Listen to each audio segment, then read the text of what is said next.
ഇന്നത്തെ കേരള പ്രണാമം editorial online മണി ഗെയിമുകൾ രാജ്യത്ത് നിരോധിക്കാനുള്ള ബില്ലിന് രാഷ്ട്രപതിയുടെ അംഗീകാരം ലഭിച്ചതോടെ ഇത് നിയമമായി മാറി. അപ്പോൾ നമുക്ക് നമ്മുടെ പുതുതലമുറയെ തിരികെ കിട്ടും എന്ന പ്രതീക്ഷയാണ്.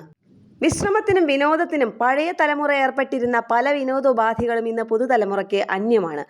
കായികക്ഷമതയും ബുദ്ധിയും ആരോഗ്യപരമായ മത്സരവും സമ്മിശ്രമായി സമ്മേളിച്ചിട്ടുള്ള ഇത്തരം കാര്യങ്ങൾ മാനസിക ഉല്ലാസത്തിനപ്പുറം മനുഷ്യന് പലതരം ഗുണങ്ങൾ നൽകുന്നവയായിരുന്നു.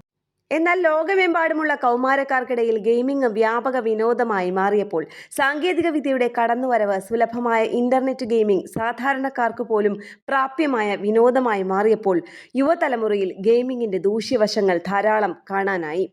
അക്രമാസക്തമായ ഗെയിമുകൾ അവരുടെ മാനസികാരോഗ്യത്തെ ബാധിക്കുകയും ഉത്കണ്ഠ, വിഷാദം, മറ്റു മാനസിക പ്രശ്നങ്ങൾ എന്നിവയിലേക്ക് നയിക്കുകയും ചെയ്തു. ജീവിതത്തെയും ഇവ ബാധിക്കുന്നുണ്ട്. സാമൂഹികമായുള്ള ഒറ്റപ്പെടലിലേക്കും ഇതവരെ നയിക്കുന്നു.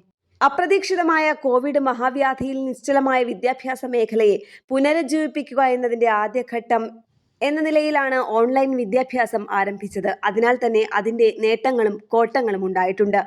വിദ്യാഭ്യാസ രംഗത്ത് ഒട്ടേറെ പുതിയ മാറ്റങ്ങൾ കൊണ്ടുവരാൻ സാധിച്ചുവെങ്കിലും ഓൺലൈൻ ഗെയിമുകളും ഓൺലൈൻ ആപ്ലിക്കേഷനുകളും കുട്ടികളുടെ ജീവിതത്തിന്റെ ഭാഗമായി ഇത്രയധികം പ്രചാരത്തിലേക്ക് എത്തിയത് അതിന്റെ ദൂഷ്യവശമായി കണക്കാക്കാം. ഗെയിമുകൾ സൃഷ്ടിക്കുന്ന സാമൂഹിക, മാനസിക, കുടുംബ പ്രശ്നങ്ങൾ വർദ്ധിച്ചു വരുന്ന സാഹചര്യത്തിലാണ് ഇങ്ങനെയൊരു നിയമനിർമ്മാണം നടക്കുന്നതെന്നത് ഒട്ടേറെ പ്രതീക്ഷയോടുകൂടിയാണ് പൊതുസമൂഹം നോക്കിക്കാണുന്നത്. പണസമ്പാദനം മാത്രം ലക്ഷ്യമാക്കിയുള്ള ഓൺലൈൻ ആപ്പുകളും ഗെയിമുകളും നിരോധിച്ചുകൊണ്ടുള്ള നിയമം പ്രാബല്യത്തിലേക്ക് എത്തുമ്പോൾ കലയും കായികവും വിദ്യാഭ്യാസവും മാനുഷിക മൂല്യങ്ങളും മുറുകെ പിടിക്കുന്ന ഒരു പുതുതലമുറ ഉണ്ടാകട്ടെ എന്ന് നമുക്ക് പ്രത്യാശിക്കാം.